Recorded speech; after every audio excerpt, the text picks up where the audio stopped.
একটা মেইল আসলো আমার কাছে। তো আমি মেইলটা খুলে দেখলাম, দেখে ভাবলাম আপনাদের সাথে শেয়ার করি। চমৎকার একটা এক্সপিরিয়েন্স। এটা খ্রিশ্চান চার্চ থেকে আমাকে দেওয়া হয়েছে, আমার বাসার অ্যাড্রেসে পাঠানো হয়েছে। তো আমি এটা খুলে দেখলাম, তারপরে একটু চারপাশটা দেখলাম যে কী লিখলো আসলে ওরা। তো ওরা আসলে খুব সুন্দর এবং চমৎকারভাবে গুছিয়ে পরিপাটি করে। আমি এটা খোলার সময় একটু ছিঁড়ে গেছে, যখন আমি এটা ওপেন করি তখন ছিঁড়ে যায়। ওদের যে আপনি দেখবেন যে এখানে দেখা যাচ্ছে Bible study 9:30 AM, morning worship 10:30 AM and evening worship 6 PM। তো চার্চ থেকে এটা পাঠানো হয়েছে, খ্রিশ্চান একটা চার্চ থেকে সবাইকে তারা দাওয়াত দিচ্ছে।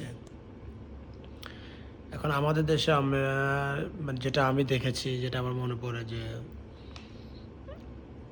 অনেকে তাবলিগের লোক যারা বলি আর কি, আমরা তাবলিগ বলি, তখন এনারা কিছু দিনই কাজ করে, বাট এরা দাওয়াত দেয়।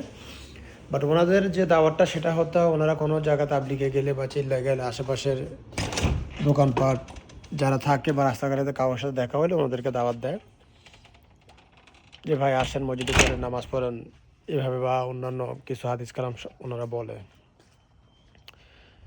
তো আমরা শুধু মানে ম্যাক্সিমাম যারা দেখলাম শুধু মুসলমানদেরকে বেশিরভাগ দাওয়াতটা দেওয়া হয়, অমুসলিমদেরকে তেমন একটা দাওয়াত দেওয়া হয় না। আর এখানে দেখেন যে আমি আমার বাসায় থাকি, আমার এই বাসা বা এই অ্যাড্রেসে কে আছে, মুসলিম না হিন্দু না বৌদ্ধ, তারা কিন্তু জানে না।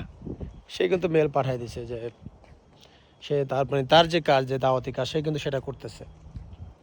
তো এই জন্য আসলে আমি এই জিনিসটা চিন্তা করলাম যে আসলে চমৎকার একটা জিনিস, যে আমরা তো পারি, আমাদের দেশে তো কোটি কোটি মানুষ যারা দাওয়াতি কাজ করে আমাদের দেশে আছেন। তারা চাইলে কিন্তু এরকম সবার বাসা গিয়ে তো আপনার দাওয়াত দেওয়া সম্ভব না, আর সবাই এটাকে ভালোভাবে অ্যাকসেপ্ট করবে না আমাদের দেশের প্রেক্ষাপট অনুযায়ী। আপনি ওদের বাসার অ্যাড্রেসে চিঠি পাঠান সুন্দরভাবে গুছিয়ে, যতটুকু ভালোভাবে লেখা যায় আর কি, ওইভাবে লেখা আপনি কিছু দিনই দাওয়াত দেন, ইনভাইট করেন বিভিন্ন সেমিনার প্রোগ্রামগুলোতে আসার জন্য আমন্ত্রণ জানাতে পারেন।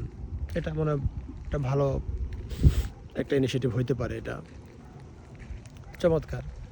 তো এই যে এখানে আমার আমার বাসার হচ্ছে সবার লাস্ট বাসা, আমার মানে এই বাড়িটা আমার বাড়ি সবার লাস্ট শেষের। আর এখান থেকে ওই অবধি একদম শেষ অবধি অনেকগুলো বাসা আছে। তো আমার এই শহরটা ছোট্ট একটা শহর। আমার এই ছোট্ট শহর বলতে গেলে, এটা শহর বললে ভুল হবে, এটা ভিলেজ বলা চলে। বাট বাংলাদেশের প্রেক্ষাপটে ভিলেজটাই বাংলাদেশের সাথে যদি কম্পেয়ার করি, এটাই অনেক সিটি, এটাই একটা ছোট্ট সিটি। এবং এখানে সকল নাগরিক সুবিধা সব কিছুই আছে। আমার পিছনে যেটা দেখছেন এটা হচ্ছে ফার্ম হাউস। তো ফার্ম হাউসের কাছে যাই আর একটু, তাহলে বুঝতে পারবেন। তো হচ্ছে যে এই ছোট্ট শহরে প্রায় 3 থেকে 3.5 হাজার মানুষ থাকে, সবাই সবাইকে চেনে কম বেশি। যখন আমি এই রোড দিয়ে বের হয়ে যাই, প্রায় সময় যদি আমি হেঁটে যাই, অনেকে আমাকে পিক আপ করে, কারণ সবাই আমাকে চেনে এই পাশ দিয়ে যারা আছে অলমোস্ট। শুধু যে এই পাশে না, ওই পাশে অনেকে চেনে, কারণ ম্যাক্সিমাম মানুষ যেটা বললাম যে একটা এরিয়াতে যদি আপনি থাকেন 1000, 2000, 1500 লোক, সবসময় কিন্তু সবার সবার সাথে দেখা হচ্ছে। তো এইভাবে একজন একজনকে চিনে যে কে কোথায় থাকে, কী করে না করে, এভরিথিং।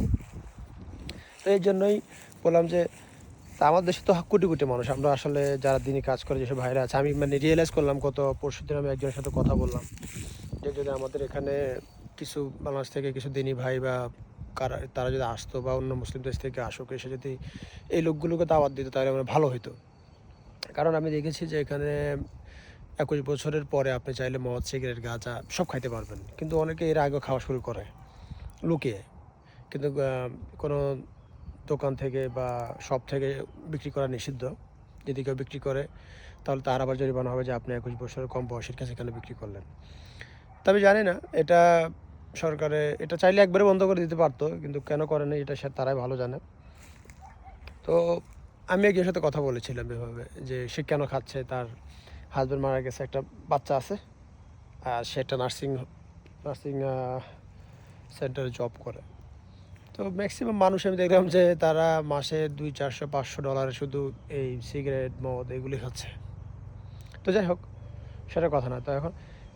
আর এদের লাইফ কিন্তু শেষ, এদের জীবনে কোনো আমি সুখ দেখি না আসলে। তা আমি একজনকে অনেকক্ষণ কথা বললাম, বুঝাইলাম। বোঝানোর পরে সে আমাকে জিজ্ঞেস করে যে তুমি কোন রিলিজনের, কোথা থেকে আসছে, কি আশেপাশে। এই তো আমি আর বেশি কথা বাড়াইনি, চিন্তা ভাবনা করলাম যে মানে ওর সাথে তো কিছু না বলা বেটার। আর ওই মুহূর্তে আমিও একটু বিজি হয়ে গেছিলাম আমার ব্যক্তিগত কাজের কারণে। তো ব্যক্তিগত কাজ বলে ভুল হবে আসলে, তো অফিসের কাজের জন্য আমি আর ওর সাথে বেশি কথা বাড়াই নাই, সংক্ষেপে ওকে বিদায় করে দিয়েছি। পরে আরেকদিন দেখা হয়েছে, আরেকদিন তখন আসলে অনেক মানুষ ছিল, তো অনেক মানুষের সামনে এগুলো বলা যায় না। আপনার আসলে দিনে দাওয়াতগুলো আমার মনে হয় একলা বা নিরিবিলি পরিবেশে বোঝাতে পারলে ভালো হয়। কিন্তু আমি আসলে ওকে বলি নাই যে আমি ইসলাম ধর্মের লোক, কারণ এখানে এদেশে ইসলাম ধর্মের বা হাজে টুপি জুব্বাওয়ালা মানুষকে কিন্তু অন্যভাবে দেখে এরা। তো যাই হোক, আমার কাছে মনে হচ্ছে যে যদি এখানে বাংলাদেশ থেকে বা অন্য মুসলিম দেশ থেকে কিছু লোক এসে এখানে দিনে কাজ করে, ইনশাল্লাহ অনেক লোক হেদায়েত পাবে।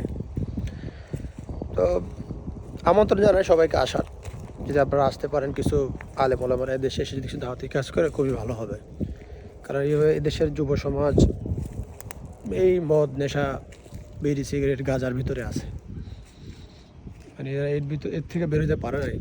তো যদি কেউ আসে ইনশাল্লাহ, বা আমাদের আলেম ওলামারা যদি আসে বা অন্য দেশ থেকে যারা দিনই কাজ করে তারা যদি এসে এখানে দাওয়াতি কাজ করে, আমার বিশ্বাস ইনশাল্লাহ অনেক লোক হেদায়েত পাবে। কারণ আমি বললাম যেটা, যে কয়েকজনের সাথে কথা বলে যা বুঝলাম, এদেরকে আসলে বোঝানোর মানুষটা নেই। এদেরকে যে বুঝাবে যে সে কেন মদ খাচ্ছে, কেন নেশা করতেছে, কেন গাঁজা খাচ্ছে, এটা বোঝানোর মানুষ নেই। আর ম্যাক্সিমাম মানুষ ডিপ্রেশনে আছে, ডিপ্রেশন ম্যাক্সিমাম মানুষ ভালো আর্নিং করতেছে তারপরে ডিপ্রেশন। তো আমি তো আসলে অত জ্ঞানী মানুষ না, এই জন্য আমি চাচ্ছি যারা জ্ঞানী আলেম ওলামা যারা আছে দিনই কাজ করে, এরা আসলে এরা ভালো বোঝাতে পারবে। তো ওনাদের বোঝানোর দক্ষতা ক্ষমতা তো অনেক ভালো। সেক্ষেত্রে আমার বিশ্বাস যে প্রচুর মানুষ ইনশাল্লাহ হেদায়েত পাবে, আসলে ভালো হবে। আমার এখানে আমি ছাড়া বা আমার ওয়াইফ ছাড়া অন্য কোনো মুসলিম আমি দেখি না। আরেকজন আছে এক ভাই, গত পরশু তার সাথে দেখা হলো, উনি আবার